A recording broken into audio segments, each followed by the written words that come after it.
Hi, everybody. Mr. Cannon back again for your senior project screencast series. This time we're going to talk about the commitment poster. All right, here we go. So, what is the commitment poster? Well, we think of the commitment poster as a small advertisement for your senior project, and it's a way to visually convey what your project is all about, reflecting your journey. So, what does that mean? Well, you've seen these every year that you've been at Bedford High School. We hang these commitment posters in the hallway across from the counseling office, and you get to take a look at all the different senior projects that are happening, and it's sort of an advance advertisement for what you're going to see. So, you are going to create your own commitment poster as a way to tell people, hey, man, I got this cool project. You're going to want to check it out. Okay. In terms of what is required, there is a pretty long list of requirements for this assignment, so pay very careful attention. It is a Google drawing that you are going to make. And on it, it has to have all of these requirements. A title, 2 graphics or pictures that relate to your project in some capacity, a statement of what is or a description of what is your A-OK. It should list your EQ and your EQs, your picture, your outside expert's name, your senior project mentor's name, and your name. First name, last initial. Don't include your last name on this, okay? Just for privacy reasons and so forth.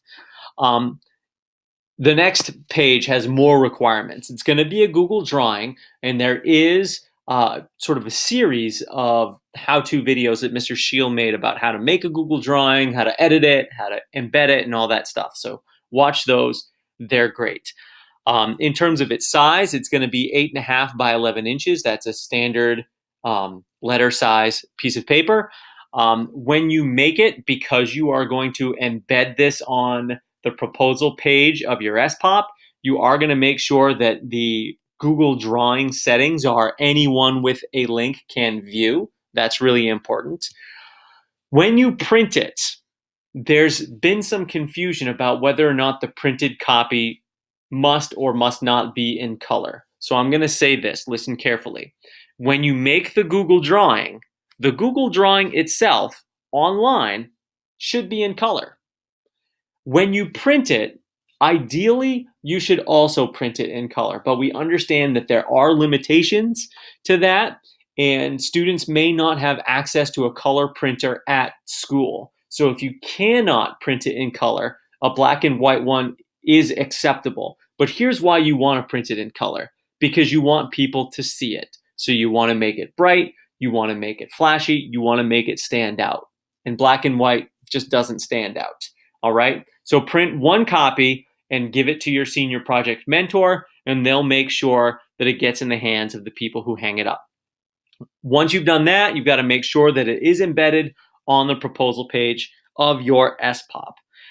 Be very, very cognizant that you do all the things on this page and back on this page. Make sure that all these requirements are on there, and make sure that all of this is done correctly.